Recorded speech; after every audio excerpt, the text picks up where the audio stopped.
Is it just me, or is my lighting especially good today? Is that just me? It's decent. It's a little orange, but yeah, you look a little orange. Is what I was gonna say. Well, it's orange. I think orange looks good. Fuck, I'll change the temperature. Oh, my name's Kyle. I don't like orange. Well, he even had me like it. I tried. There we go. Here's your yellow. Here's your white light, you son of a bitch. Should I close my blinds? I look Recording very. in progress. Can you hear my fan? No. Fuck yeah. Nick, you do look a little washed out, and I cannot fine tune. Let me close my blinds to see if it makes a difference. So to be clear, does this look better? Does this look better than orange to people? It does. Fuck, I like orange. What is wrong with me? Do you not have like something in between? Like my lights can do 55. No, 36 to 6,000. There you go. There's a little something in here. Let's see if I do this. I don't think that helped at all. How about this? No, it did, Nick. For what I can see, yes. How about this? Absolutely. Yeah, I think that's too orange. Hold on a second. Should I go orange? Up from down. Yeah. I'm so white so right now. This one. Oh my god! What a conversation! I'm keeping this. There we go. This is now the. How's intro. this? Is this better? It's gonna have to work. I don't like. Work. You could be honest with me. I can make changes based on feedback. Should I go blue? My feelings won't get hurt. I'm going blue. As the producer, I say it's good. I'm rolling. Don't wear the black intro, without guys. the blue.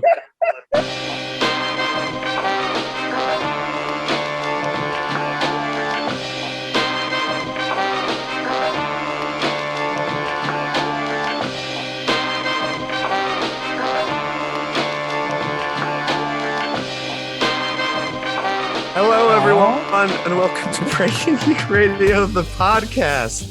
The premier flagship in international, which I'm just butchered, Billy butchered. That's very on brand for you. That's all right. LRMonline.com and the Genreverse Podcast Network. You can find us on YouTube and wherever you stream audio. So check us out. And I'm glad you are hopefully right now. Audio. So what was that? You don't just have to stream audio too. When you said audio. You don't have to stream audio. You can also download. Yeah, you can download audio. I guess people do that. We're also on YouTube. People do it all the time on like the Apple Podcast app, or what the Castbox or whatever. Definitely not Stitcher, because that's like the OG streaming podcast app. I love Stitcher, but I don't. But whatever. Today we are here to discuss not only the news and some trailers, but can you introduce us? Oh, okay, fine. I'll introduce you first. I can also introduce a news story. Okay, Jonesy's not here, and he's kind of on a little sabbatical because he has to move halfway across the world. So I'm joined by Jammer. How you doing, Jammer? What's up? It's a very happy birthday to Danny, who is here with us, the pugilist's birthday. How are you, Danny? I am joining you on the first day of my 48th year, or am I in my 49th year? I can't. How does that work? Ooh, I think you're on the first day on your 49th year, technically. Into my 49th year. So I am definitely closer to death than I am to being born. So you don't know that. You don't know that. You could be 100. Then you sound like a fucking idiot. Just wait. You're listening back to this when you're 100. You're like, oh, young Danny. Didn't even know. What if only I did, dude? I don't want to live to 100, please. You could be living a very fulfilled. You could be living a fulfilled life, still doing your TRX shit, still like flexing, still eating healthy. You could be living a life. So I could still be talking to you guys, except you'll probably be dead. Exactly. Kyle is our producer, and as he just chatted, I don't age, I just level up. Yeah, we level up. Yeah, that's right. No, we said that. Level up. I'm on level 49 then, right? Or 48 or whatever we just said. Anyway. Yeah, just like our chances of I'm not getting any younger. Our chances of physical health, or excuse me, our chances of cancer level up each year too. Yeah. Oof, dark. Anyway, we're here to discuss Obi-Wan Kenobi and do a review for Spiderhead, Chris Hemsworth and Miles Teller's latest movie on Netflix. You guys ready to get into some news? Let's get into that news, inside of that news. Because I switched the order, we're starting with depressing stuff. Well, I was trying to balance it originally. We're starting with the wonderful or not wonderful adventures of Ezra Miller and his his downfall, his self-imposed downfall. And as we discussed, it's likely just because he needs some help. It doesn't forgive what he did, but someone needs to get him help right away. Because our first news story is from Deadline, and it goes on to the details of his incidents, including a more recent incident, and then there'll be an incident after this article was published. But the main part of the article from Deadline is that sources said even if no more allegations surface, the studio, Warner Brothers, won't likely keep Miller in the Flash role in future DC films. That would mean replacing him in the future, but there's still a $200 million investment on the line with the first film, and Warner Brothers execs have to be cringing over the new press report. And this is before the next press report that we'll discuss. So is anyone surprised that we've reached this point?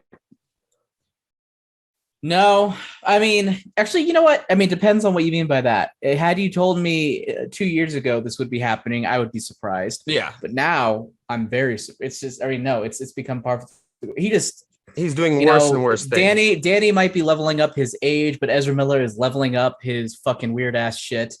We're learning all sorts of crazy things. It almost feels like he's just, just the reports that we're hearing.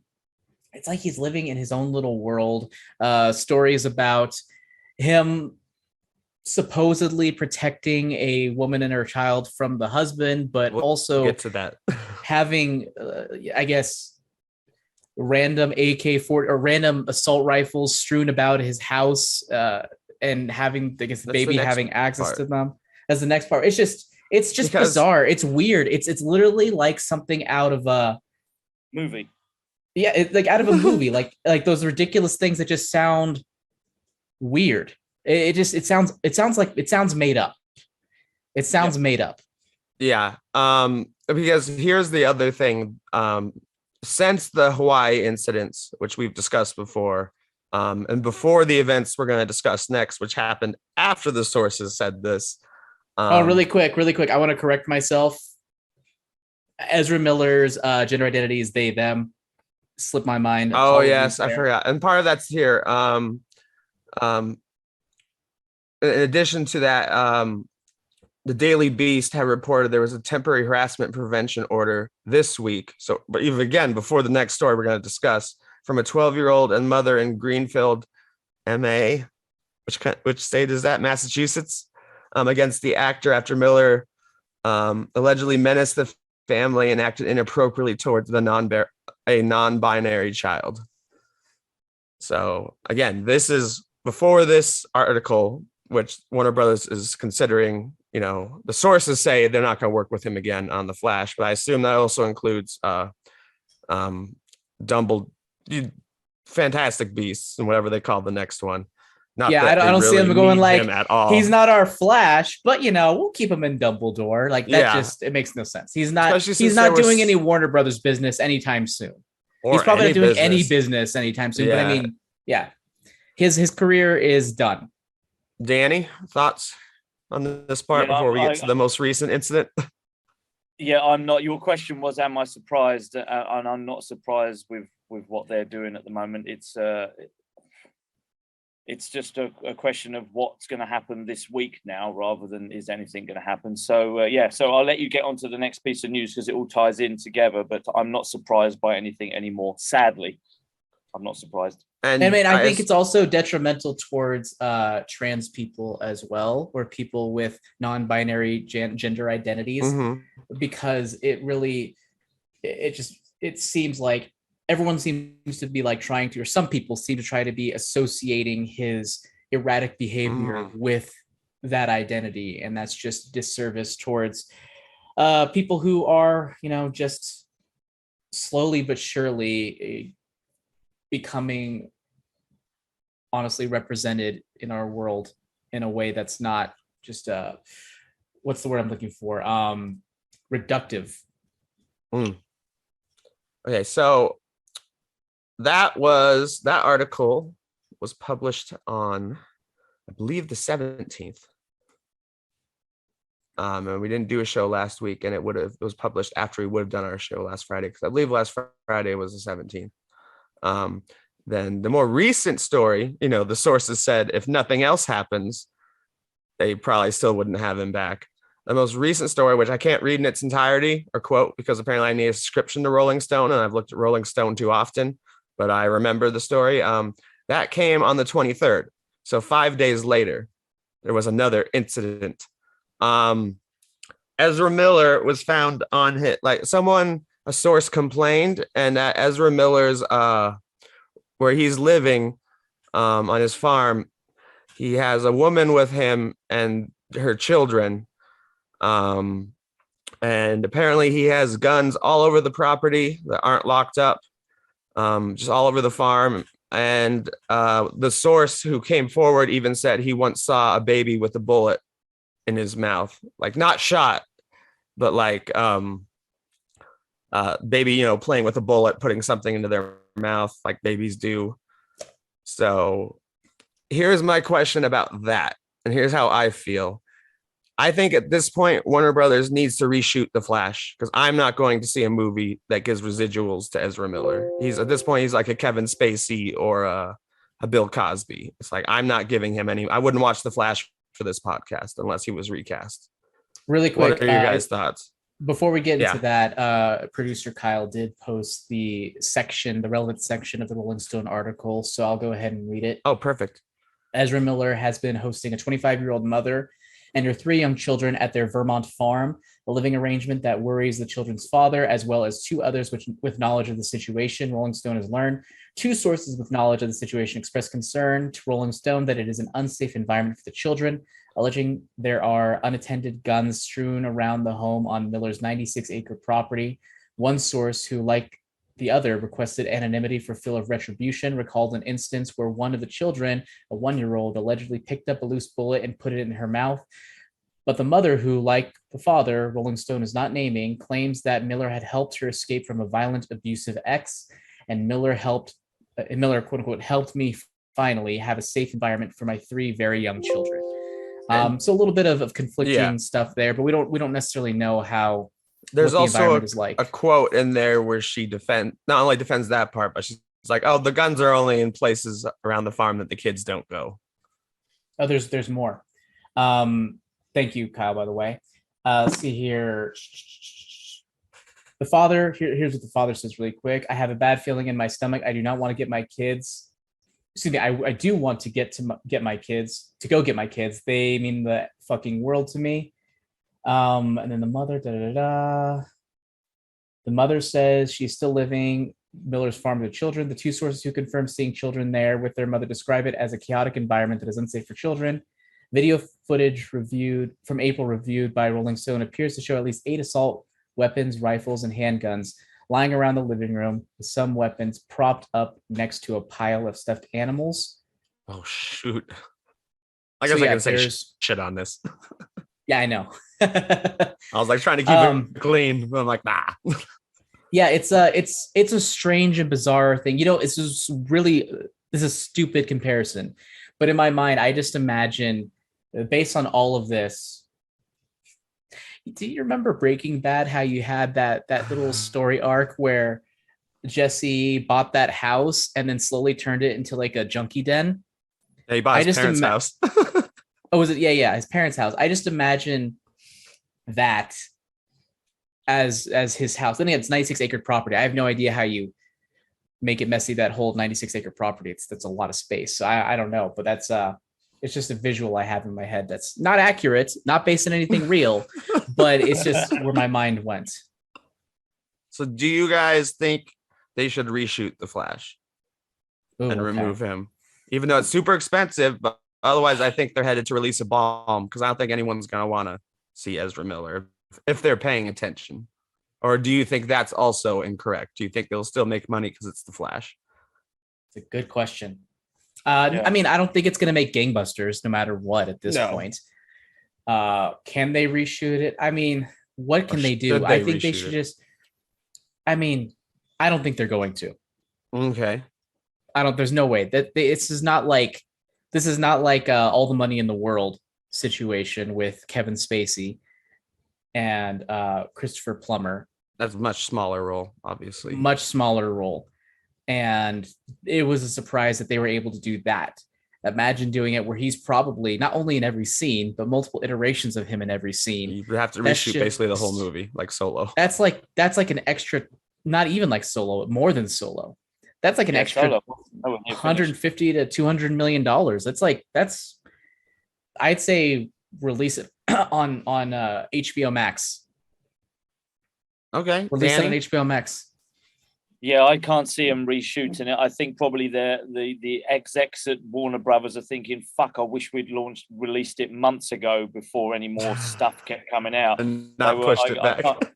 Yeah, exactly. They wish they'd gone the other way. Okay, let's put it on HBO Max. Let's do a simultaneous big screen, small screen release. Let's get it out there before anything else goes wrong. And now they're probably kicking themselves like, now do we hold on to it for longer and wait for the dust to settle, or just no pun intended, but bite the bullet and just release it and hope for the best. But I don't see them filming it again, because I'd like Jammer said, I don't think this film is ever going to make huge amounts of money anyway, without now making two versions of it at a cost of what, 500 million US total, with probably shooting it twice, marketing, etc. for the new movie. It's and then you got to get all the other actors, and they're probably busy. Their schedules have all got to realign. No chance they'll reshoot it.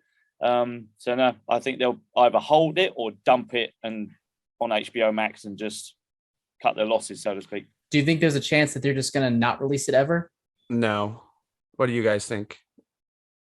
Well, tell me. I know how you feel about this, Nick, because you briefly said it there just before Jammer was finishing the article. But what has he been? And forgive me if I've missed some stuff here, but what's he been convicted of, or been found guilty of, or anything that's made you feel the same way about Kevin Spacey? Just using him as an example. Well, I mean, Kevin Spacey is not a fair comparison either, because that was an entirely different, worse situation. I was just, I don't support people with certain behaviors. So what behaviors has he had that he's like guilty of? The Hawaii situations. Go on. Explain what that means. The assaults in Hawaii. There was more than one. There for a while they couldn't even find him to serve him the papers. For him being. Can you talk more about the assaults in Hawaii? What does that mean? One of them. Were they? Sorry to stop you then, but were the assaults just? I mean, I don't mean to make it sound like it's not important or out of line, but were they just a young guy getting into fights, or were they some sort of other racially, sexually motivated? No, in any way and that's good to be clear on. Getting drunk? It's basically what Anthony Starr did, only he did it more than once. Anthony Starr played Homelander in real life and punched out a bartender. So let me go ahead and read it really quick from his Wikipedia. On March 28th, he was arrested in Hawaii following an alleged physical altercation with patrons after having hurled obscenities at clients at a karaoke bar, and was charged with disorderly conduct and harassment. On April 19th, he was taken into custody for second-degree assault by Leilani State Subdivision Police Authorities in Pahoa for allegedly throwing a chair, which hit a 26-year-old woman, left half-inch cut on the forehead after being told to leave during a private get-together. Miller had been arrested 20 minutes after the attack during a traffic stop at the intersection of a certain highway. Just hours after this second arrest, within weeks, he pleaded no contest to the karaoke incident and was fined $500 for disorderly conduct. And then in June 2022, the Standing Rock Sioux Tribal Court issued a temporary order of protection against Miller on behalf of 18-year-old activist Tokata Iron Eyes. Chase Iron Eyes and Sarah Jumping Eagle, Tokata's parents, requested the court order due to Miller allegedly using violence, intimidation, threat of violence, fear, paranoia, delusions, and drugs to hold sway over their child. The relationship between Miller and Tokata Iron Eyes, which began in 2016 when Miller was 23 and Iron Eyes was 12, also included Iron Eyes flying to London in 2017 to visit Miller on the set of Fantastic Beasts: The Crimes of Grindelwald. Iron Eyes also dropped out of school in 2021, allegedly to follow Miller. Iron Eyes' parents also alleged in their documents that Miller had caused bruises on their child's body and that Miller had manipulated their child to believe they are transgender. Tokata later responded by denying their parents' allegations. As of June 10th, 2022, law enforcement has been unable to locate Miller and serve them with the order. Miller then posted messages on their Instagram account mocking the court's attempts to find them, but has since deleted them. And on June 16th, harassment allegations. A mother and 12-year-old child were granted a temporary harassment prevention order against Miller in Massachusetts after the latter allegedly threatened the woman's family and showed inappropriate behavior towards their child. According to the mother and child, Miller, who was originally visiting a neighbor, showed up to the family's house unexpectedly while wearing a bulletproof vest and brandishing a gun before quote-unquote pestering the child by quote-unquote uncomfortably touching their hips. So that is the extent of the allegations at this point. Before the 24th story. Before the 23rd story. But yeah, before that story. So my second question then is, will you guys be watching the film? I mean, I would hate to miss out on Michael Keaton, but there's no way I'm watching a film that will give him an extra paycheck. I have no idea. And the reason why is because it's all still allegedly. We don't have enough information. True. I can't possibly say that I know exactly what happened. And so I'll hear more information first, because a lot of it is. We have time to hear a lot more. I'm torn. We'll just, for some reason, Tokata, Iron Eyes, that whole situation is interesting because on one hand, you have somebody who was exposed to Miller at a young age, and potentially that has influenced their perspective. But at the same time, they are currently an adult and have spoken out against the things having to do with their parents. In addition, there seems to be, based on what I've read, some implications there that Tokata's parents might just be angry at the idea that their child could be transgender and could have sort of an agenda against Miller as a result. Now, again, I don't know. It could not be the case, but it just adds an extra wrinkle to an already wrinkled situation. Yeah, it's like a motivation. Yeah, we don't know the whole context of that whole thing, just that report you just read there. So to answer your question, Nick, I'm with Jam on this. I want more information. That original altercation that he was fined $500 for, I'm by no way condoning it, but I have to say that we've all it's actor behavior too. I've been in Russell Crowe comes to mind. Like I said, Anthony Starr, Homelander. But obviously the second article that Jammer wrote out there was the one that's a bit more concerning, but I have questions. I have questions about why a 12-year-old was allowed to travel on their own to another country to see an actor without, where were the parents? Did the parents agree to it at the time? And like Jammer said, maybe now they have another agenda. So there's so many questions there. And the big word there is allegedly. And that's why I said to you, Nick, what's he been convicted of? What's he actually know he's done? Not to say that none of this isn't eyebrow raising and certainly isn't concerning, but I'm going to have to wait and see. I have to say, though, I wasn't that fussed about seeing the film anyway. So it's not like I was like, oh, shit, my whole DC world has come crumbling down. It's like, well, I probably wouldn't, maybe I would have only watched it for the show, for example, just so I could talk to you guys about it. So it's a wait and see for me. It's all allegedly. It's a wait and see. Yeah, and we'll know by then if he's charged or proven guilty about anything, because we have a long time until The Flash comes out. Yeah. Yeah. And that's troubling in itself. Yeah, that it is. It is troubling in itself. Not to be saying things that I shouldn't, but it just seems like he's becoming, based on his tweets or messages or Instagram account, it just seems like he's having like a psychotic break of some sort where he's becoming overly confident and adversary against just everything, which is not, it's an unsettling situation.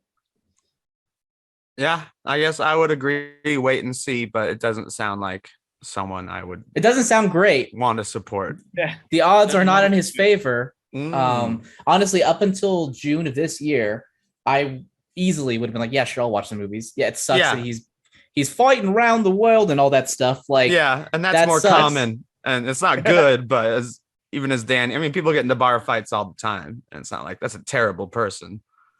It's not a great person. It could just be. If you're an angry drunk or a happy drunk. Yeah. It's the alcohol. Yeah. And the celebrity. The celebrity allows you some of that as well, I feel like. Yeah, Russell Crowe, Anthony Starr being Homelander in real life, but just once. It happens. It's not great. It's not good, but it happens. I can imagine you get targeted when you're a person of celebrity that people will certainly. And but when Esmerilla, is that Esmerilla? Esmerilla. Yeah, that fella, those fellas.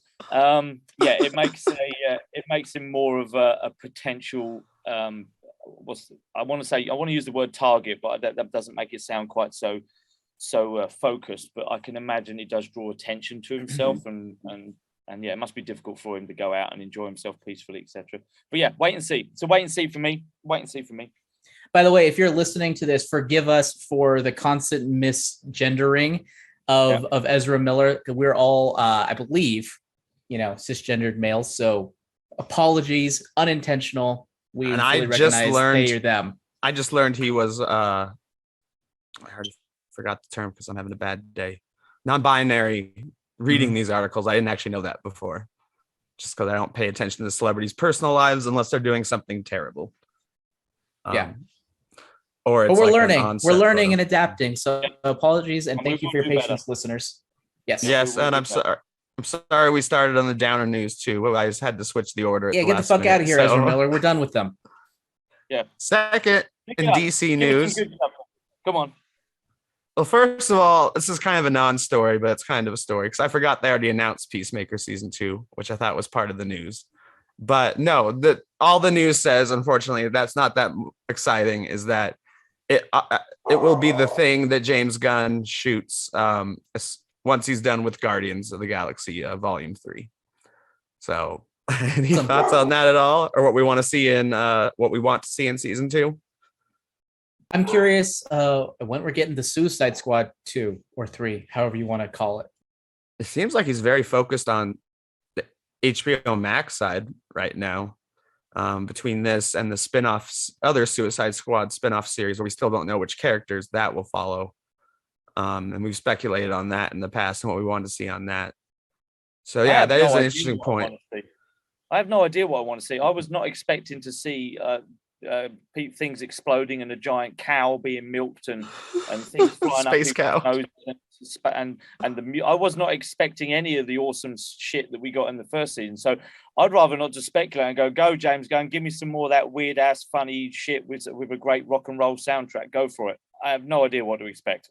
And not just that, but all of that. That's the great thing. That was a huge surprise about Peacemaker. Yes, all that stuff he said is amazing.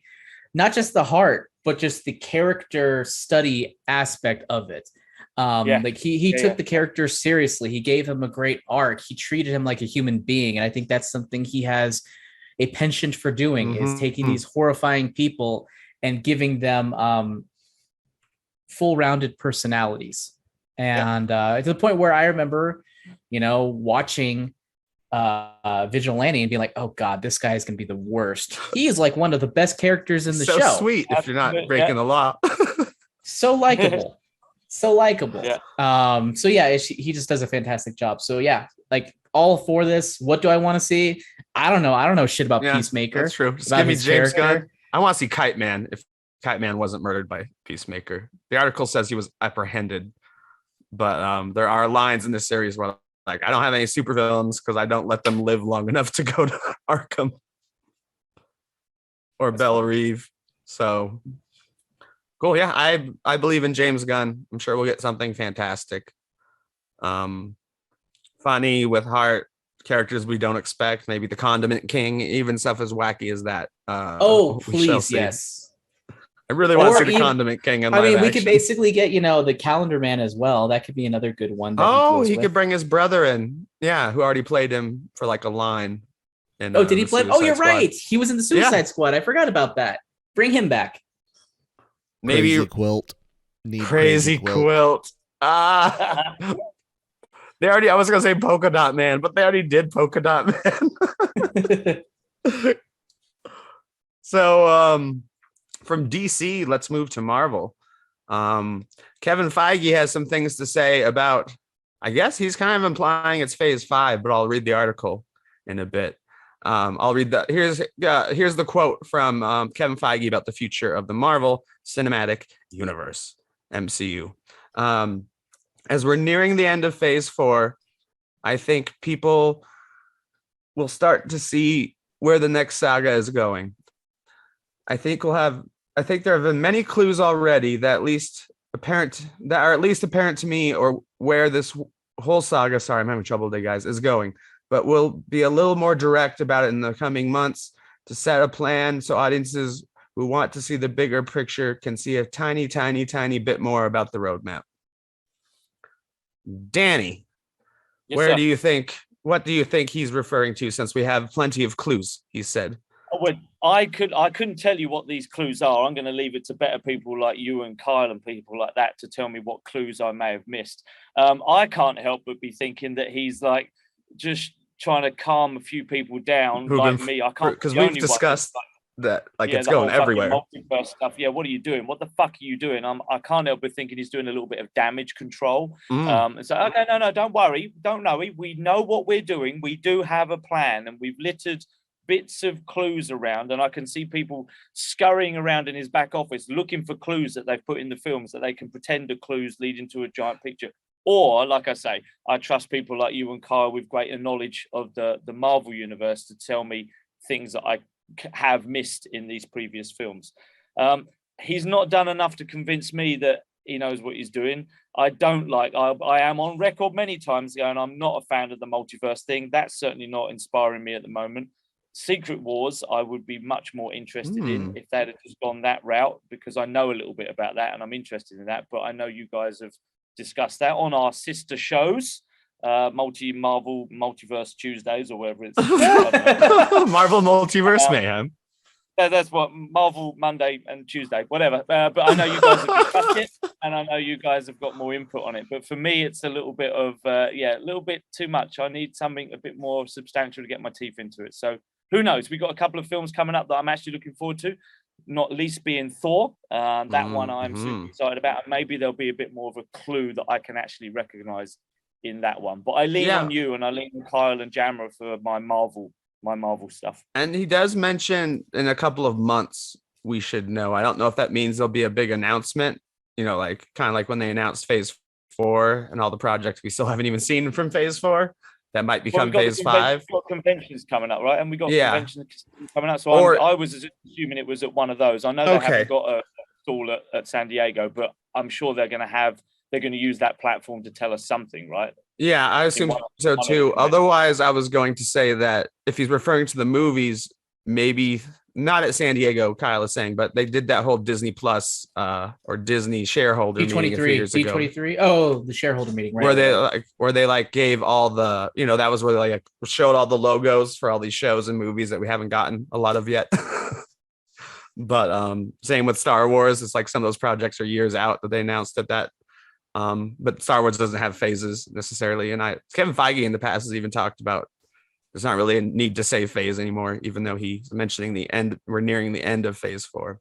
Because if it is the movies, that means we might find out more in Thor, or more likely Black Panther. When does that come out? Wakanda Forever? Yeah, that comes out in December. It comes out in the holiday season. So either November or December. I mean, he said, so probably then. Yeah, it's November, if I'm not mistaken. Yeah, I knew holiday season, but Kyle says November, as you all heard. What do you think, Jammer? What clues have you seen, and where do you think we are headed? Well, I know a big complaint that we all had is that it seemed like Loki was leading to the multiverse splitting, but then it also seemed like Spider-Man led to the multiverse splitting, but then it seemed like Doctor Strange led to the multiverse splitting, and yet there wasn't a split in that. It was just, and yet there wasn't dimension hopping. Yeah. So in my mind, I'm thinking, okay, so what does this mean? Well, maybe the difference in multiverse splitting is a part of the multiverse aspect of it. And at the heart of it all is Kang, because he's all over the place and has many, many, many different variants. I don't know what the fuck I'm talking about. November I don't 11th, know. by the way. Wakanda Forever, I don't know November what 11th. I don't know what these clues mean. I don't know what clues he's talking about. I'm not convinced they're there. But it's possible. Maybe we'll look back and realize, hey, this was all built up toward. But I think my opinion has slightly changed. I know Jonesy has always been a proponent, like, hey, I need this stake in the ground that I can look towards. And me, I've been like, but I mean, the reality is that hasn't been a lot of these projects haven't been good enough on their own for us not to constantly be looking to the future. A lot of them, at least. Like, I think some of them I've really liked, obviously Spider-Man No Way Home. I loved Hawkeye. I thought Hawkeye was fucking awesome. Hawkeye. I think that was my favorite series. My favorite show so far was Hawkeye. Like, just, I can't believe it. And no one's talking about Hawkeye. Everyone's talking about everything else, but whatever. Hawkeye was great. I'm with you, Jammer. That's been one of my favorites, certainly more than the current show. Right. Even though Nick, we might mention that later, so I won't go into that. But yeah, I forgot. Yeah, Miss Marvel is also up there for me. Like, that's been a nice surprise for me. It's been like almost like it feels like a show that's almost been inspired by Edgar Wright on some level. You got that's Scott Pilgrim flavor almost in a way. On a lower scale, a little less kinetic, a little slower, but still I think pretty solid. I haven't watched the new episode this week, but I'm excited to. New episode, my opinion is the new episode might convert people who have been like tepid about it. Really? Okay, that's awesome. It's actually one of the first shows then that won't have like dipped in the middle. Yeah, exactly. That's what I've been saying. Most shows, Marvel, 3 and 4 are your worst episodes. You're just filling time until you get to the finale. Exactly. Like, I think Moon Knight for me was like one of the biggest casualties of that. First 2 episodes I thought were excellent. In the middle episodes, oh my God, I was so bored. Moon Knight, the show without Moon Knight in it. That too. That too. So Kyle cleared up a few things in our chat. Disney Plus, what was it? Disney D3 is September, and D23. Disney Plus Day D23, and Disney Plus Day is September 8th. So they're both in September. Disney Plus Day will obviously be where we hear more from Feige, even though maybe D23, because we're also talking movies. We're not just talking Disney Plus shows. So who knows?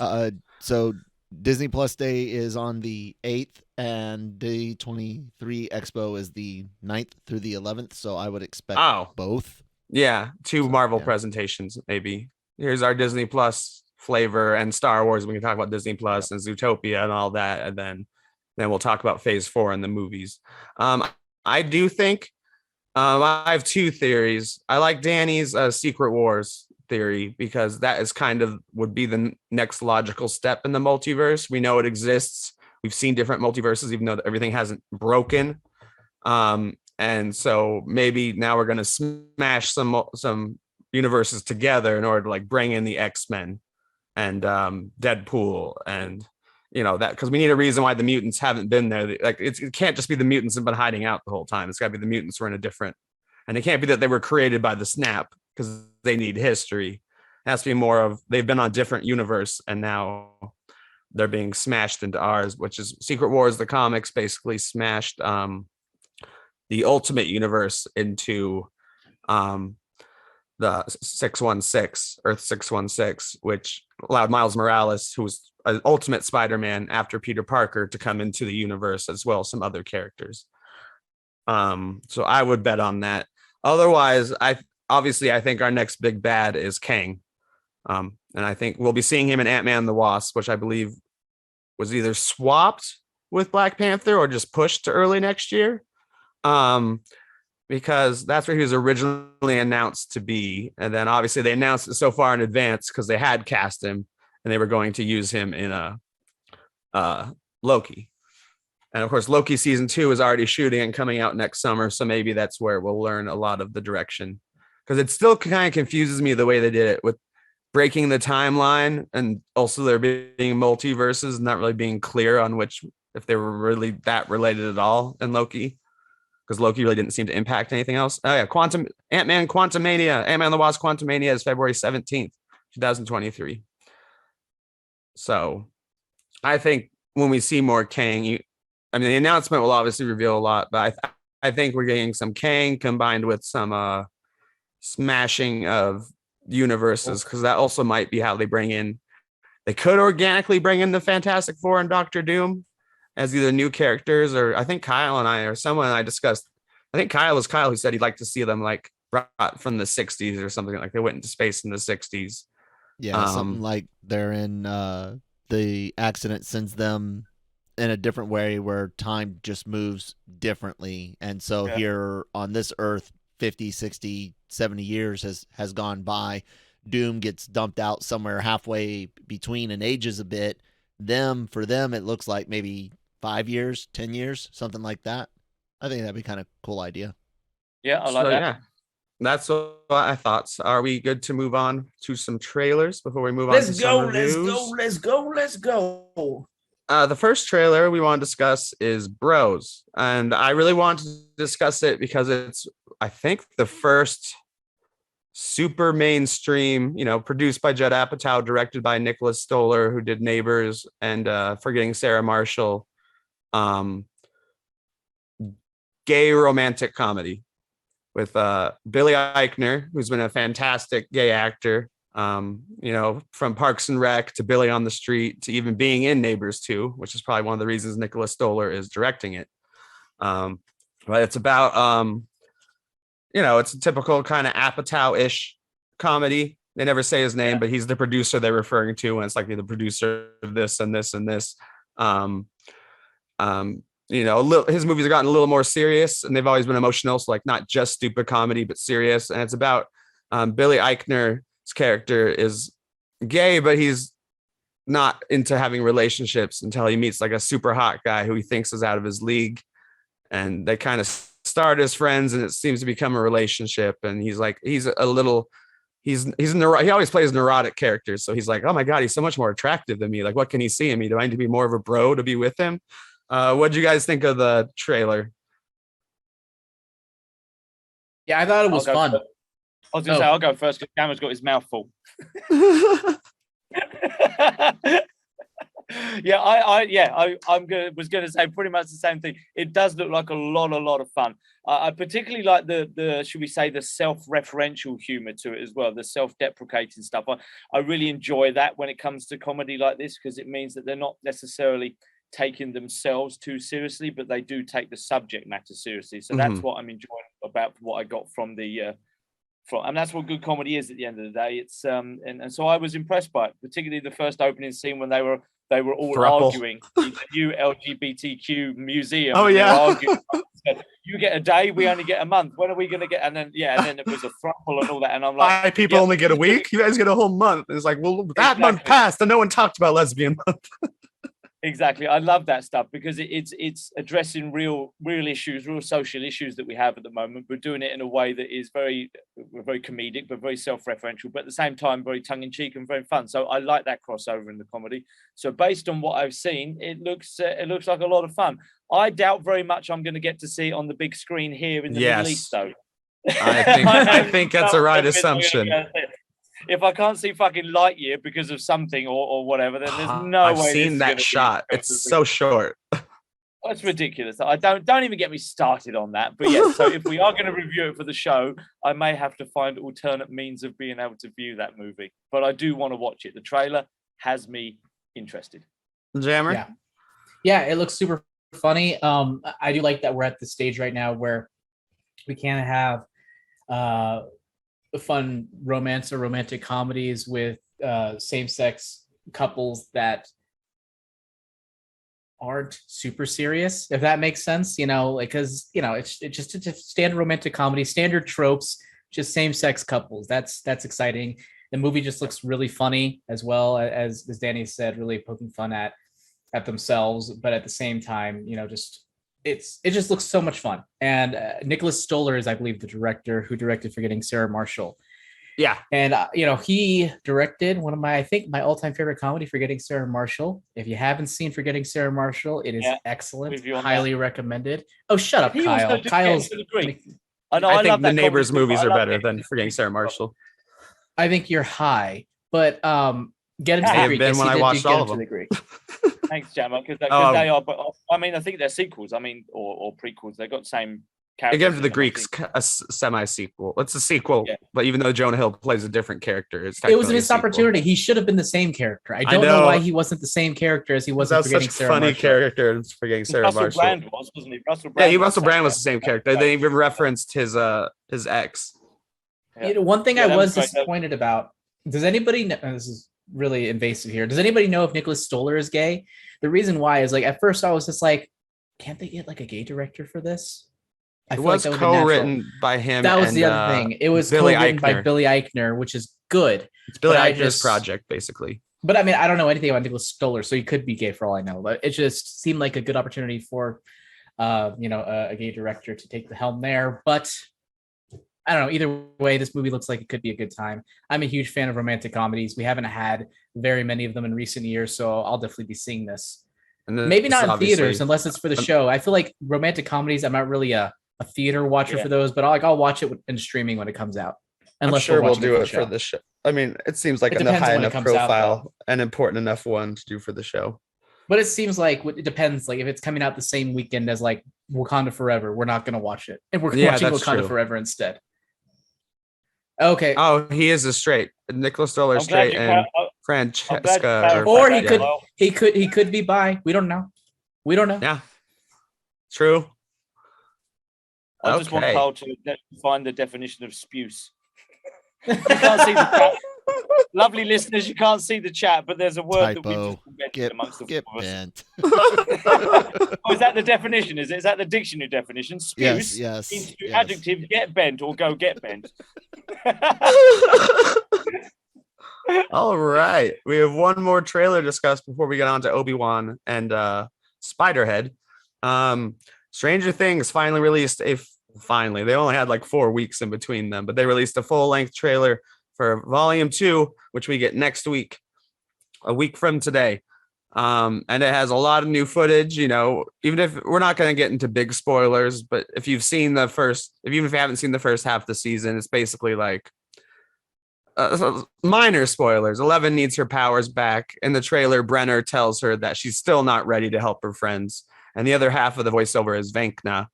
I never remember the order of the C in the end. But it's a lot of him being like, you have already lost, like Vecna. So I said it first the right time. So like, you have already lost, like now I'm just going to watch your friends die or whatever. Like I could already crush you, but I'm just kind of torturing you and watching. 11 obviously being the savior, though I have a few other theories of people who might have powers now. What did you guys think of the trailer? More excited, less excited? Just, did you even need it? Yes, because the reason why. So I told you guys I'm running up that hill. It's full of this. Before that, let me talk. Nick, you can't prompt me and then talk over me. Shall we? Good God. Go. So I told everyone this already, but I haven't seen season 4 yet at all, part 1. And the reason why is because as it was coming out, we're like, oh, we should watch seasons 1 through 3 first. So we've been blowing our way through seasons 1 through 3. We're almost done with season 3 at this point. If I'm lucky, I'll be finishing season 4 next week, like right on time for these last couple episodes. If I'm lucky, we'll see what work has in store for me. I don't know. But yeah, like who hasn't seen it, going into this trailer, I was like, this trailer fucking slaps. It really shows. I knew you were gonna say slaps. I don't know why. Why'd you know? How'd you know? I don't usually don't even use that. Trailer fucking. I'm like, he's gonna say slaps. I don't know why. But it does. It's really good because it really highlights to me what the strengths of this show is, what the strengths are. And the strengths to me are, of course, you have these sort of high stakes supernatural situations, but they're at odds with like the quirky, goofy things like the guitar situation. I don't even know what the fuck is happening, but like having the guitar and then the overall like quote unquote, I guess modern at the time feel for it. Like it's goofy mixed in with serious. And anyone who knows anything about me, I'm a huge fan of goofy mixing in the serious. It's the reason why I really love Kung Fu Hustle. It's the reason why One Piece is amazing. It's why Thor Ragnarok is one of the better MCU films because Guardians of the Galaxy, it is that nice blend of serious underpinning stuff mixed in with something that is just off the wall and weird and just wholly part of the filmmakers and storytellers who are crafting the tale. Which is why Duffer Brothers. What's that, Danny? That's why you like The Last Jedi. Yeah, sure. We'll go Danny. Yeah, I mean, it's one of the pivotal stories of our generation. So there's that. there's that reason. There is that. We'll get to Star Wars in a We're still second. talking about it now. We're still talking about it 5 years later, 10 years I later. hate that we are still talking about that one movie. Stranger Things. I didn't need this trailer, but I'm glad I got it, and I'm glad Jammer just referenced the guitar bit there, because being a bit of a rocker myself, that whole bit with the panning camera and he's standing on top of a mountain with a fly. I think he had a flying V with a guitar in his hand. The only thing I could think of was, I wonder what song they'll be playing over the top at this time, because it's set in the 80s and I was a bit of a glam hair metal fan back in the 80s. My dog was named after Motley Crue, etc. So I'm like, what song are they going to use over that bit? What's that for? Is that his magic power? Is he going to defeat the whatever the evil guy's called with the power of rock guitar, etc.? Like Jack Black's guitar band. What's Jack Black's song? Tenacious D. Thanks, Jammer. Tenacious D kind of thing. He's going to smite the devil with his rock metal guitar, smite it to the ground. Oh yeah, I mean the most recent Bill and Ted, where they saved the world by playing the song on top of the bus. Brilliant. So I didn't need this trailer, but I'm glad we got it. I'll tell you one thing I am thinking though, someone is going to die, and I don't just mean the bad guy. I think one of these kids is going to go, and I know we've talked about it. Don't be Steve. Please don't be Steve. No, I said that. I think it's going to be Steve, because everyone says don't do Steve. I think the Duffer Brothers are going to be like, how are we going to not? No one's going to quit the show if they kill Steve. We're going to upset you. No. This show, like, if you kill Dustin or Steve, I will riot by being sad. That's it. Just those two are the best characters in the show. Still watch season 5. You don't think they're going to go full Game of Thrones on it and actually wipe out both of them? Oh God, that would be a 1-2 punch, wouldn't it? Go whole Red Wedding and just wipe out all the original cast members. Here's what I said on Twitter. I said I would allow the show to kill off every other character if I can just spare Steve. Like, I like all the characters, but if you spare Steve, you can kill off every other character, and season 5 could be Steve in the upside down fighting for his life or wherever we're headed. But the Duffer Brothers did say they're... Well, my favorites are Steve, Murray. I love Murray. Is he's a journalist, right? Yeah. Oh, the conspiracy theorist, basically. Okay, conspiracy theorist. I called him a journalist. And Dustin. Those are my 3 favorites. But I love them all. Yeah. I think them and Hopper. Yeah. Hopper is great, but Hopper, I come to terms with. He's the character I feel like is going to die. I come to terms with that. Whatever. I don't care. I don't think he dies till the end, because they're spending a lot of time this season, obviously, with him after he died last season. But they didn't even let that linger for very long. They let that linger for like half of a scene before they revealed he was alive. So that wasn't. I don't count that as a fake out death. But you gotta read the letter Steve, from her. Spare Dustin. Kill anyone else. Kill 11 again. I don't give a shit. Kill her. That's right. She's already had a fake death too. Kill Mike. Kill Lucas. I think kill Mike would be the sister. Kill. Oh no, not Lucas's sister. She's one of my favorites too. But Mike, I would definitely be down for. He's become a worse and worse character each season, I think. Which one's he? Is he 11's boyfriend? Yeah. He's pretty shitty in this season. After his behavior at the roller disco, fucking kill that. I would not feel bad at all. Just standing there watching his girlfriend go through that, I don't. He's unforgiving. He's got some redeeming of himself to do, but I definitely feel that someone's going to go, and it's multiple people. I think. Yeah. I think they mean it more than the Russo brothers meant. Here, go ahead and kill. I'm thinking more the original cast. I'm thinking more the original ones. One of them's going to go. There might be multiple deaths. I think Eddie will probably go too. They always kill this new character who's a fan favorite every season. Like who's whether Eddie? It's Alexi. He's one of the Eddie's new characters. Yeah, he's got the guitar in the trailer. Okay. The head of the Hellfire haven't Club, seen season 4 yet. So still don't know. But I don't know. They killed Bob. Sorry, buddy. We didn't do a lot. We didn't do any important spoilers for him. That's why we avoided the one. Saying the existence of a character is not a spoiler, so I don't care. The same thing about talking about the roller rink really isn't. You were vague enough about it, and it's not a spoiler at all. It's basically in the trailer for the first half. Ready to move from some Stranger Things? Ready to move from some Stranger Things to some Obi-Wan talk? Yeah. Okay. What? I'm not even looking up its reviews. It's a TV series. I have the reviews up for, or the percentages up for Spiderhead next. I've seen a lot of people on Twitter who love it. It does whatever a Spiderhead can.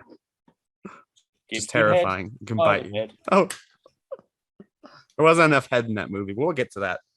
What? Oh, okay. I'm joking. There wasn't enough love acting. But I just got this horrible visual of like Charlotte from Charlotte's Web giving head. Okay. Kyle did provide the cartoon, Kenobi. of course. The cartoon version, to be clear. The hot version. Oh, that makes it better. I kid. So before we get to Spider's head and all the head, there are furries, and there are leggies. Kyle did provide the Obi-Wan scores, even though I wasn't going to look those up intentionally, but they're here. Why not? Rotten Tomatoes, 75% with critics, 64% with the audience. Metacritic, 73% with critics, 69% with audience. So not 6. really 9. 6.9. Is that intentional? Yes, that's a period. Yeah, because it's scored differently between audience and critics. Oh, got you. So not super far off like a lot of the movies and TV shows we've seen recently on Rotten Tomatoes. It's kind of a consensus to be within 11 points of each other.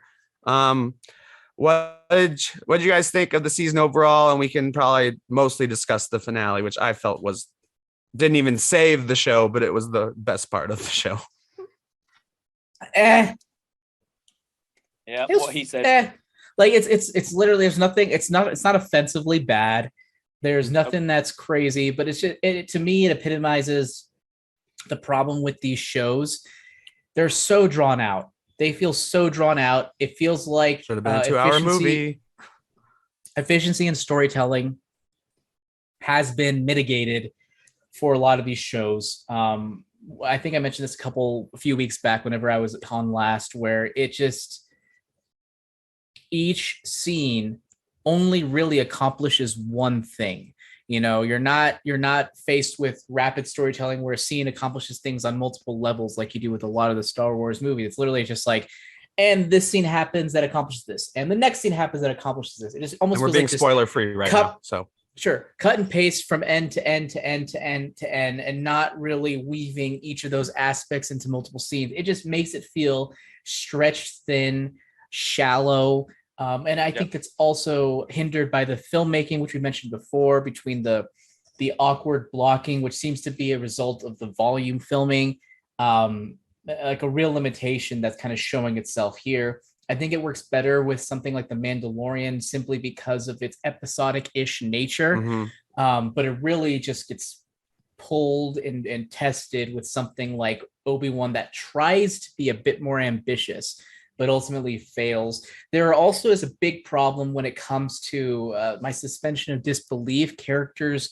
kind of doing stupid things about the world not being making sense. Like they've always had these little walkie-talkie things and stuff, but like they're kind of dumb devices where it's like you don't have an earbud, anyone else can hear it. They're saying each other's real names over top secret lines when characters are right next to other villains. And it's just weird. There's that scene where is it a spoiler scene? Not really. Okay. Where that one woman whose name escapes me has to take out like an Imperial person, and she does it like 5 feet away from like another Imperial person, and nobody notices it. And it just, what was that, Kyle? Tala, yeah. And it just bothers me. It's almost like, this is a really weird comparison, but I'm going to go with it. If anyone has ever watched Girl Meets World, which is the reboot of Boy Meets World, there's a lot of scenes with awkward blocking to where characters are standing and then they walk 2 feet over to talk in secret. But I'm like, we really have to suspend our disbelief here and believe that people 2 feet away can't hear what they're saying. But we just kind of go with it because it makes sense for the story. That type of suspension of disbelief really doesn't fly in Star Wars, where we're supposed to be a little bit more, I don't want to say realistic, but they have the budget and the money to move them a little further away. You know, don't be as sloppy. Make it make sense in actual reality, not just in the context of a stage play. And that's, I think, my biggest problem for this series. And even, you know, all the Boba Fett, I think, for amount as well, and even maybe to a lesser extent the Mandalorian. And I think an overall problem with the way these shows are being done. But yeah, that's it. That's all I have to say, non-spoilery for Obi-Wan. it's fine. It's not offensive, but it has big problems. And I just feel like it was an ambitious story that was pulled back in scope because of a TV budget. Danny, what are your spoiler-free thoughts? And then we'll probably only talk about spoilers about episode 7. I can't put it any better than our resident writer, Mr. AJ Cerner. I honestly... No, he pretty much nailed it for me. Everything he just said, and to concur with you as well about it being a couple of hours of a movie. I think there was enough of a decent feature-length movie in there without all the fluff that Jammer was talking about, the unnecessary bits and pieces. I mean, we can move on. I totally agree with what Jammer said. For me, I was disappointed because my expectations were higher, and that was probably my mistake, having high expectations. And the biggest challenge for that or the reason for that is that it seemed to take an age for this to be made. It seemed to be like lots of contract stuff going on with Ewan McGregor about the quality of story seemed to be most important. But because I've really felt like he really likes this character, loves this character, and wanted to do right by it and kind of not make amends for the prequels, but certainly carry on the good faith that he had. Let's face it, he was probably one of the best, or the best thing to come from the prequels was absolutely his portrayal of Obi-Wan. And so I get the feeling that he was dragging his feet because he wanted it to be good quality and he didn't want to upset the fans. And then what we actually got was what Jammer just described, and I can't help but feel a little bit disappointed. And I don't like it when Star Wars goes against its own canon with stuff. I don't, which we'll get to in spoilers.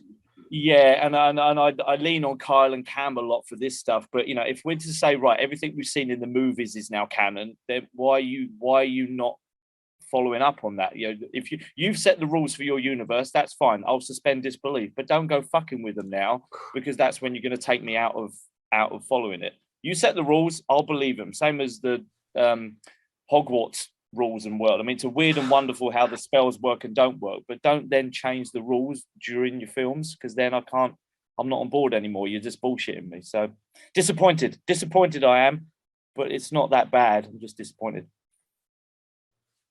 Okay, I'm gonna just agree. I mean, just agree. I meant to say, not disagree. I agree. I agree completely. I found it boring. The exact opposite. Boring until the 7th episode. Like, really didn't care. Was playing a video game at the same time because it was just nothing was happening of interest. I don't know much about the Inquisitors and stuff like that because I haven't watched the cartoons, but they seem completely wasted and unnecessary. And that's maybe another thing is maybe we are missing something by not having watched the cartoons. Danny, is that the case? I know you've watched the cartoons. Does it add a lot? Well, it adds a lot, but it also takes a lot away, because you would know more about who they are and what they're doing. But it also, because of the way they're used in this live show, they seem pretty useless. Yeah, well, that's what I mean. It's taken away from what they do and what they are as well. So, I mean, Kyle will be able to give you more details on that. But I think it would help you to have watched the cartoons, but you'll then look at it in a different way and still feel a bit disappointed. I hope that makes sense. But you'll think, well, it's like a mix of... It's like a mix of over-relying on those things for fan service while not actually giving them enough meaning in the process. Yes, sir. Yep. All right. Do you guys want to do a letter grade before we go into slight spoilers? Because I will not. I have stopped letter grading Star Wars. And that's the only thing I've stopped letter Just letter grade. Just fucking stop standing on your high horse. Give it a letter grade. Me, you go first. It's bang on average C. Danny? Yep. C. I would say even with the finale, it's a C- or lower, even though I did enjoy the finale, which now let's get into spoiler alert, everyone. I did like the most the 7th. First of all, it did break canon hardcore, didn't it, with the Leia storyline? Or can you explain it away, do you think? I mean, you can if you squint your eyes and tilt your head a bit. She knew him as Ben Kenobi. Wait, yeah, Ben Kenobi or Ben. Has he revealed his full last name to her? Yeah, he did. He did towards the end more than throughout the show. And that's when he admitted that he knew her parents. No, because she says General Kenobi, blah, blah, blah. Years ago, you did this. I guess she served with my father in the Clone Wars or whatever. You could admit it. It's like, it's not necessarily. You saved my fucking life. It's not just, but she's calling on him in a war capacity. Maybe she wanted to appeal to that. Like, you could justify it. It's odd. Don't get me wrong. but it's not outside the realm of possibility that she would still leave the message as such. Yeah, it's not a certain plot point of hole view, as sort much of as Star Wars thing. It's not a plot hole as much as it is a plot contrivance. And the Luke part worked for me. I mean, he knows of crazy old Ben, and Ben just shows up to give him a toy. Like, it's not like they went on a big adventure together. In fact, I really liked the Luke part. Parts of this episode made me cry, or close to cry. Sorry, I'll let you go in a second, Danny. But That's all right. What are your thoughts about breaking continuity? Do you have anything really more to say to that than Jammer? Because I don't. I think Jammer nailed it. Yes. Yeah, the bit that I found, and I'm not sure how Kyle or Cam, if he ever listens to this, is gonna. It's the bit with. Are we in spoilers now? Are we in the last episode? Yeah, we're in spoilers now. Yeah. Right. So the bit with Vader killing Anakin, and therefore making it easier when Ben tells Luke that Vader killed Anakin. You lied to me, he was my father and all that. And I get what you've done there, and you've actually done it really, really well, but I still cringed a little bit when they did it. I'm like, yeah, okay, you go, but Darth Vader killed your father. And then they had that whole line, well, and then I guess Anakin is dead then. So that gives justification to what Obi-Wan tells Luke in Star Wars. But it did make me cringe a little bit, even though it worked. I don't know what Carl feels about that. I'm sure you've discussed it. You didn't need it. Yeah, listen to Katina. Yeah, you didn't need it said. That's it. Everyone already got what Kenobi meant when the reveal that Vader is his father. Everyone understood. Well, that deep dark dive is what killed Anakin. Like what killed him. Yeah, So it's like explaining Han Solo's last name and showing the Oh, it's the not that bad. Run. It's not that bad. It's not that bad. Not that bad. Well, it's surprising to me, Kyle. No offense, but it's just how you don't like that. But I feel like a lot of modern anime has that problem of doing just that, over-explaining. But I expect that from anime. That's part of anime. The over-reliance and overuse of exposition has been there since Voltron and Robotech. That's just there. I'm not used to that in Star Wars. Are you kidding me? I'm not used. Have you been watching Star Wars? Hold on. Let me what's the word I'm looking for? Qualify that. I am not used to that from the OT in and of itself. The OT. Not to, but everything else has done. And that. he hates almost everything else. So, but the thing is, by now though, you should expect it. It's become a part of the genre of Star Wars. But it not always, and it doesn't have to be. And that type of, I'm going to say it, lazy writing. Is gross. On that, I do have a discussion point I would like to bring up, something we did discuss on the Cantina with writing. Everyone remember episode 3 of Kenobi, right? When he lets him go through the fire. Oh, okay. Yeah. So I don't know what happened which episode. Vader beats Kenobi, tells his stormtroopers, hey, go get that body. Tala creates a diversion with fire. Robot carries Kenobi away. Everyone was like, well, why did that happen?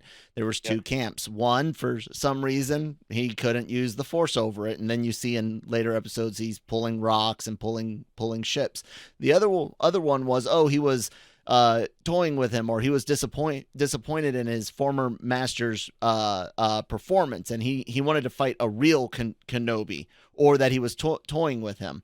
Yet immediately in episodes 4, he's very, very angry when Kenobi gets away. And then in episode 5, he's very, very angry when Kenobi gets away again. And then in episode 6, he's offered a choice to chase down a group of Force sensitives and sympathizers, or just Kenobi. And he chooses Kenobi. So do you guys feel things like that? Did you guys notice that watching this series? And do you feel that right there is lazy writing? I think it's lazy filmmaking. Oh, okay. That's what I was just about to say. Sorry to cut you there, Jammer, because I'm going to rely on your bit more expertise on that. But it did feel, I'm not going to say it's lazy writing or lazy filmmaking. You guys are the experts on this, but it did feel a bit shitty. There's the layman's terms for it. It was shitty way of doing it, because it didn't make any sense whatsoever. You can get through that fire. If you really wanted him, you could have got him quickly and easily. I don't understand that. So yeah, Jammer, go battle out the shitty writing or shitty film making, but I didn't like it either, Carl. I'm with you on that. I did not like it. I can imagine this essentially have been the equivalent of that moment in The Force Awakens where the ground splits between Rey and Kylo Ren and they physically cannot reach each other anymore. That was good filmmaking of separating two people fighting. When I was watching episode 3 of Obi-Wan, I noticed that the camera was very tight on Darth Vader as he was looking over the fire, almost as if they want to say like, hey, nothing exists beyond this fire. Just pretend that the fire is tall and that he can't go around it so that we can get away with this little thing, because we can't show through filmmaking that they're truly separated because we don't have the budget or we're not able to do it. And it goes back to that awkward blocking thing I mentioned, where you have to pretend that these characters who are 2 feet to the side can't hear other characters talking. So I think it's a filmmaking limitation, probably restricted due to the budget, that could have been done better or more effectively. I guess I don't want to call it lazy filmmaking. Maybe it's a budgetary situation, but it also could be lazy filmmaking. I don't know the motivations behind why it was done the way it is. Exactly. It could have been a limitation of the volume. Exactly. So maybe they were just, making lemonade with what they had, for all I know. But it definitely was like a limit in the filmmaking. I'll say Cam had offered this, and why Cam and us really felt that it's more of a writing choice, because it would have been as easy for Vader to put down the initial fire once he threw Kenobi over, the smoldering fire, the low fire, begin to walk over it to go get Kenobi, have Tala shoot, reignite the big flames and a big explosion, and that giving Vader flashbacks to Mustafar, distracting enough to grab Kenobi. It's like fire. No. Even within the same confines and short filmmaking space that they had, there were better ways to write it. But I will concede, Jammer, that is a logical reason that it may have been the way it is. It's still garbage. And it is easy for us to come here and being like, hey, why did they do this specific thing that I just outlined right now as a viewer? It's easier to do it that way. But yeah, that's a good point, Kyle. I think that could have been an effective way of doing that as well. Okay, let's discuss the last episode really quick. It brought me close to tears several times. I really enjoyed Anakin. How do you give this? How are you giving the lowest grade between all of us? And you're the only one who was the rest of it's shit. Like, I wish I had my time. It's the worst Star Wars I've seen since the prequels. The rest of it, it's almost worse than the prequels, because it's not so bad that it's enjoyable. It's just a 2-hour, maybe even an hour and a half movie spread out over 6 hours, and nothing happens from the first episode until the final episode is how I feel about it. But the last episode has really good emotional moments. I loved when the helmet was sliced open and you got half Anakin, half James Earl Jones, well, half Hayden Christensen, half James Earl Jones's voice kind of modulating. And even their fight was, I really liked Vader's power level in this movie. I mean, the show. See, I'm already calling it a movie. Even the other episodes, even though I'm bitching about them, I liked seeing how much, like when he fought the third sister and stuff. When he ran out of Raver, that was awesome. How he toyed with her like a rag doll. That was powers at his height. That was pretty fucking cool. I think it's moments like that did elevate it to a C for me, because when it was good, when it was good, it was pretty fucking good. It's just that it was surrounded by a lot of just boring, nonsensical stuff, as we were just saying. So that's the sad thing about the show. Is why you feel the way you do about it. There's a good 30 or 40 minutes in there somewhere. Yeah, exactly. And I did like seeing Uncle Owen and Aunt Beru being kind of badasses, and actually being heroes for once, and not just a kind of standing around. And it gave us an origin we didn't need, but I actually enjoyed. It gave us an origin for his limp. Because Star Wars always needed to explain like the reason Solo got that a gun, like all that stuff. I was like, oh, that's kind of fun. Now we know why he limps. It's not just an age thing. He was fighting to save Luke. Did anyone else think, just on that last episode, did anyone else think that when the third sister went, what's her name? Reva? Was it Reva? Yeah. When Reva took her lightsaber, or whatever they're calling it, off her back and put it on the sand, that she was going to bury it like they buried the lightsabers at the end of Rise of Skywalker, to bury it in the sand again. And so on Tatooine, there's thousands of lightsabers. Especially since Kenobi told that other Jedi to bury his lightsaber. Exactly. They're all over the place. We needed to jowl with a metal detector, and he's going to have a fucking stash of lightsabers to be selling around. Jawas would have so many lightsabers. Yeah. Well, that's a movie I want to see. they walk along the desert and they keep tripping over lightsabers that have been partially They're buried, worthless, so they don't even pick them up.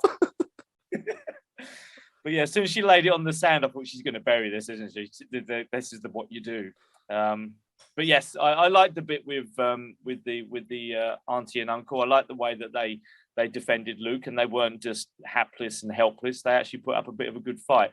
And because the third sister was quite badly injured with the well-placed stab by Darth Vader again, that twice manages to stab someone and not kill them. Why, off with her head if you're going to kill her.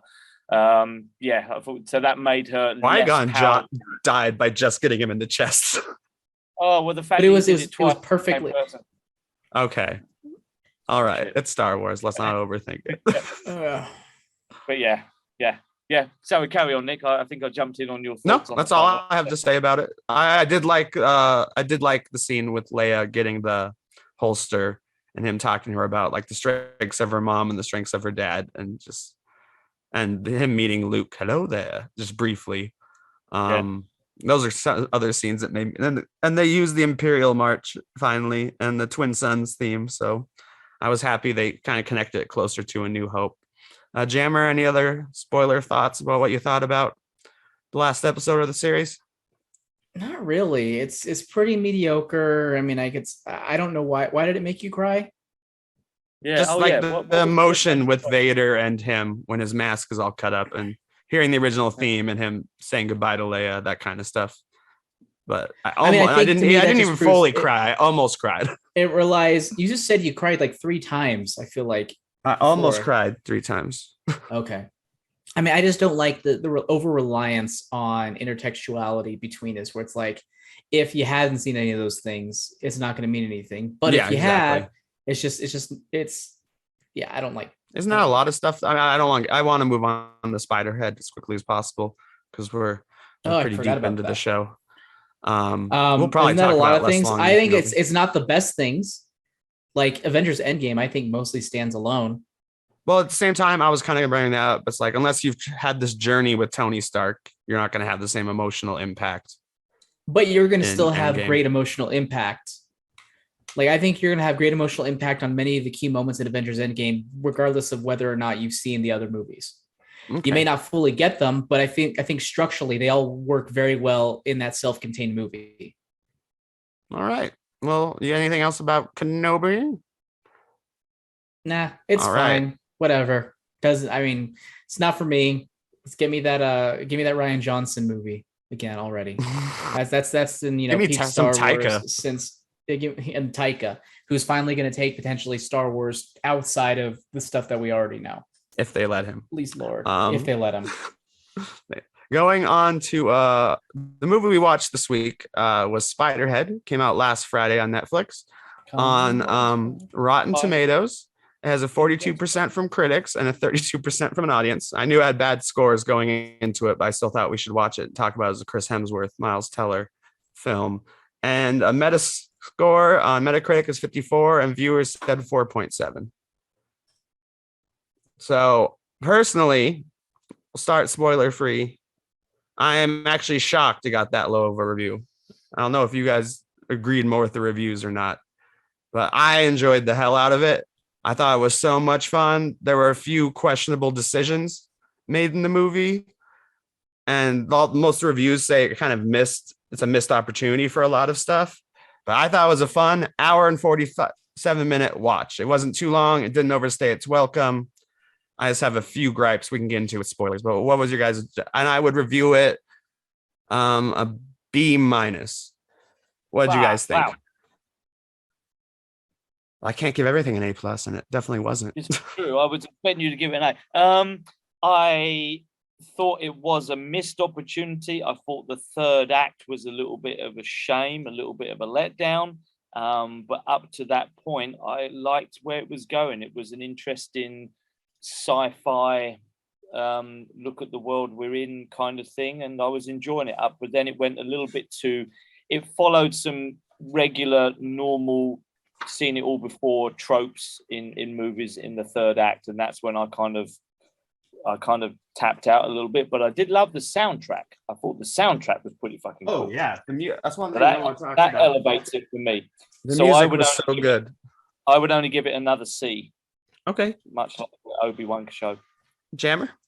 I didn't have time to watch it this week. Oh, I okay. apologize. Give It it a was C. one of those things. Well, I'm not gonna lie. Like I was like, oh, I'm curious what critics think about it. And I saw it, and I was like, ooh, it just made me feel like in my gut flashbacks to other movies on Netflix that are like okay, but feel like they were made in a lab and not written by a human being, and not necessarily have the things that make it something good, like Enola Holmes or another Netflix movie, or Project Adam. You know, where and that was once again that was just the feeling I was getting from the trailers. I would have watched the movie if I had time, but I was playing catch up from long weekends and stuff of like family visiting. So apologies, I did not get a chance to watch it, but sounds like you guys relatively enjoyed it. Would you recommend it to me? That's the question. Here's the big thing. Well, that is a very good. Yeah, you have got a lot more things to catch up on. I would not put it. Don't put it high on your list. High up on the list. Gotta do all Stranger Things first. It is fairly tight in its runtime. It is fairly tight in its runtime. How long is it? I wouldn't put it. Hour 47, including credits. Oh, it's not bad. Yeah, I think it's one of its strengths. Not because it was bad. Yeah, if you ever find yourself on a plane and it's one of those movies that's on a plane of choice, then stick it on. But it does follow, like you said, it does follow Netflix paint by numbers kind of stuff. Even though the initial ideas plural, are pretty good, it doesn't follow through on them. Unfortunately, and the acting is fantastic. I feel it is saved by their performances. Yeah, otherwise it would have been a C- or even a D+ for me. But it was saved by them. Let's do brief spoilers and then get ourselves out of this place. Well, really quick, what is the premise of Spiderhead? Oh, okay. The premise of Spiderhead, as I explained to my sister last night on the phone, it's Spiderhead is actually just a room in the building, not even the building. But Chris Hemsworth plays a scientist who is people are able to have their sentence moved from like state prison to here if they volunteer to be subjected to different chemicals that cause them to, feel love or feel pain or feel fear. My cat just knocked on the window. That is so weird. There must have been a bug there. Like he knocked on it. But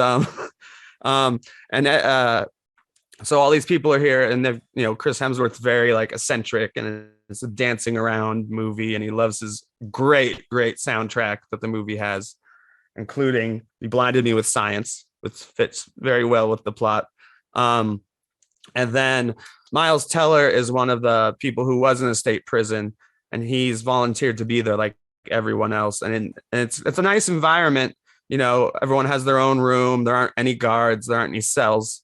Even Chris Hemsworth has an open door policy where you can walk right into his bedroom anytime you want. But obviously they're doing the experiments. He says they're nice and clean and easy, but obviously they end up being horrific and leading to deaths and all sorts of disgusting stuff. Yeah, do you want to get into kind of not let's not spoil the end or anything, Danny, but you want to get into just like the only reason I want to talk spoilers is the things I found preposterous, even though I mostly like the movie. Well, spoiler alert, everyone. Well, I really enjoyed the whole like him trying to be pals with Jeff. He's like, Jeff and Steve, like, look at us. Like, I'm just like you. We're both cool people, even though he's like torturing these people and having Jeff torture these people. Jeff and Steve being Chris Hemsworth and Miles Teller. Yeah. But there was a scene where Miles Teller or Jeff does learn a secret because Chris Hemsworth drops his keys and he knows that the notebook is in there, and there are cameras all over the place. But here's my question then, Danny, do the cameras not record? Why does he not go back on the tape to see if Jeff looked? Yeah. So basically, Jammer, what happened was there was something happens that causes Chris Hemsworth's character to leave leave the hero, should we say, alone in his office, and he gets access to this notebook that he's because he drops his keys when he's running out. Yeah, and so basically 5 minutes in, he like realizes, oh shit, I've left him in my office and there's important stuff in my office. So he's running back to the office, and so Miles Teller's quickly trying to get the book back and lock the key up and stuff like that, and he walks in just on time and everything's as it should be, you know, typical movie, just in time. He managed to the keys are in the right place. Yeah, and yet, but what Nick's then saying is, if you're still suspicious when he's gone home, you just look at the cameras and rewind the footage and see what happened in that room. The only way uses a lot of cameras.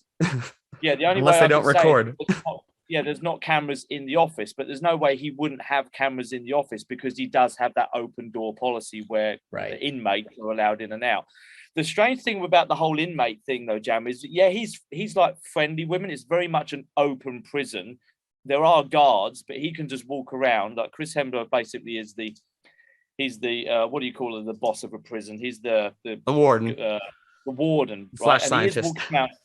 But there are really fucking dangerous criminals in this place. It's not just like this guy that's there for other reasons. Don't want to spoil it. And it's like, I don't think you really would walk around feeling that safe in this environment, because you are, in essence, torturing these people, sometimes in a good way, sometimes in not such a good way. And they are going to have in a good way. Well, like one of them is like, I don't want to go to spoilers, but they fuck it, we're in spoilers now. One of them's like an ecstasy type thing too. Like one of them is like a great drug. They give you a drug that makes you fucking want whoever or whatever is in front of you, man or woman or whatever. And they are pairing crazy people sex. up, mates up. So you've got like a 7-foot tattooed Nazi guy that would rip you apart, and they will make you pretty much want each other physically. So and that's not shown, but it's implied. So then when they release the drug and you come off the drug, you still remember what happened. And you kind of still feel a little residual love. Yeah, there's no way that this guy, let's say this big angry motherfucker, is not going to have a bit of residual anger towards the warden for putting him through that situation. And you can imagine what that situation is. And yet he's walking around happily sharing the coffees and the donuts in the cafeteria. But I think and stuff.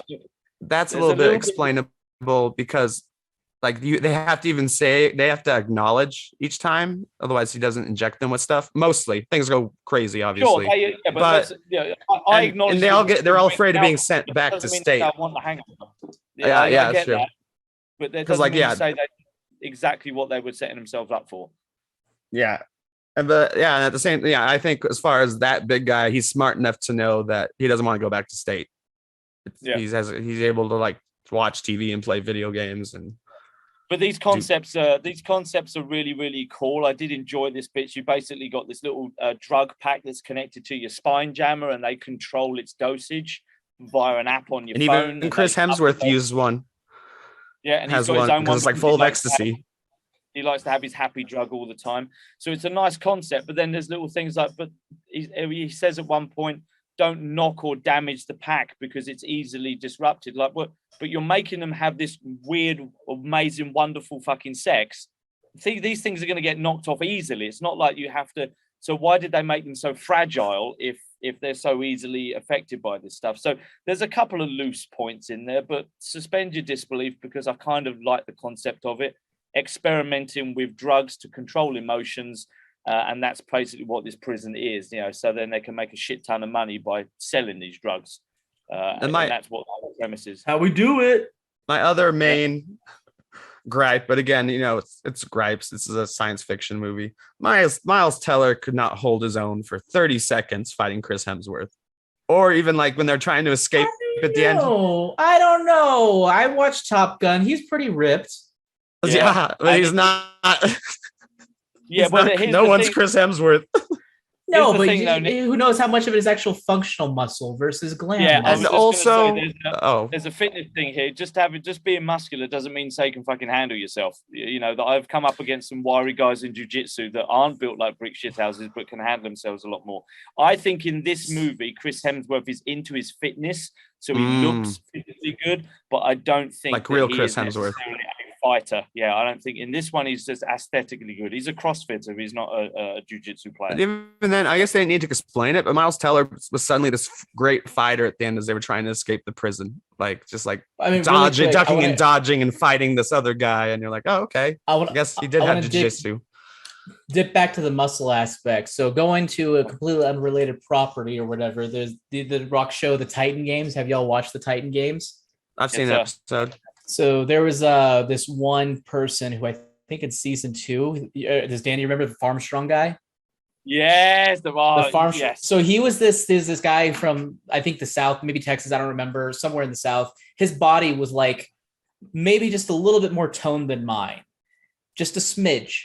But he was like the Farmstrong guy, where it's like he worked on a farm, so he was working every day and stuff. He had more functional fitness than the other guys who like go to the gym and work themselves. And he ended up winning and basically outdoing these freaking chiseled athletes. So it's a thing. I don't know this character, but it's a thing. Yep, he's absolutely right. 100% right. That when you use the word functional fitness, that's kind of what we're talking about. You get a lot of guys that do look aesthetically good, but couldn't run more than 100 yards without breathing out of their ass and needing a week to recover. They look good, but they're not that good. And so, farm strength, real functional strength, actually doing this stuff for a living. They're the guys or girls that will end up winning these shows, not the ones that are built. So that's how I did. That's how I dealt that in my head, canon, Nick, that Chris Hemsworth just looks after himself because he's got all this money and he's got personal chefs and all that. So he looks good because he goes to the gym. But I think Miles Teller was fighting for his life and probably came up scrapping in his life. That's how I justified that, at least. Okay. Cool. Yeah.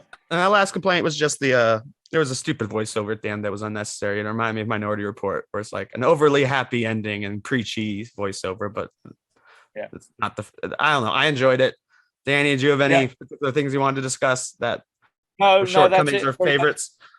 No, it's not the worst film we've ever watched at all. It is what it is. I recommend anyone that's out there that's sitting on a plane and it comes along, or there's fuck all else and you've only got Netflix, it's the only streaming service you've got. Give it a watch. It's a harmless 90 minutes. And I'll leave you with a quote that a friend of mine said. I enjoyed watching it because Chris Hemsworth is in it and I'm a dirty old perv. I would say if you're a fan of Chris Hemsworth doing comedy, it's worth an hour and a half plus credits. So that's fair. Because it's kind of like that times the El Royale is better, but definitely the strength of that movie is Chris Hemsworth being wacky and weird. That movie has other strengths. No. I'm saying that's a much better film than this, and has its strengths, but I really like Chris Hemsworth in that. Ready to wrap her up? Y'all, cut the check. Do it. Cut the check. Yeah, cut the check. Don't cut the cheese. Please don't. I'll do that after. Thank you everyone for joining us for another wonderful episode of Breaking Geek Radio, the podcast. We can be found on we have plenty of shows in addition to this. Obviously you've already found us. You can go to YouTube, the Genreverse podcast network channel, and we're on beautiful HD, lovely HD, thanks to Kyle, our wonderful producer. We are on all your favorite audio streaming services, as I keep calling them streaming services, but really that refers to video. Of course, there are lots of other great shows, Anime Versal, Reviews, The Cantina, Marvel Multiverse Mayhem, the other one I'm on, Kyle's great reactions. Yeah, Kyle's great reaction videos, which I am so addicted to. And we might have some new stuff coming in the future, so always stay tuned. Danny, where can there be found? Where art thou? Where is thou with you found it? I thought I was the one that had been drinking. Jesus Christ! You'll find me in the kitchen. I'm going to have another Jack Daniels on the rocks before I retire. Happy birthday again! Yeah, happy birthing day. Leveled up, Jammer. I've got 15 minutes left to celebrate my birthday. Is the point? Oh no! Where I'm living, I've got 15 minutes left. Jammer, where art thou? You can find me on Twitter at Jam the Writer, and all of my books under the name AJ Cerna on Amazon and Audible. And rather than having Kyle have to hop on audibly, Kyle is at that Kyle Malone on Twitter, and obviously he's producing all these wonderful podcasts, and he has in most of them basically. And I'm at Geeky Nick Doll on Twitter. I do Marvel Multiverse Mayhem with Kyle. And with that, hasta lasagna. Do not be getting any on you. Do not be getting any on top of you. Mission has been accomplished.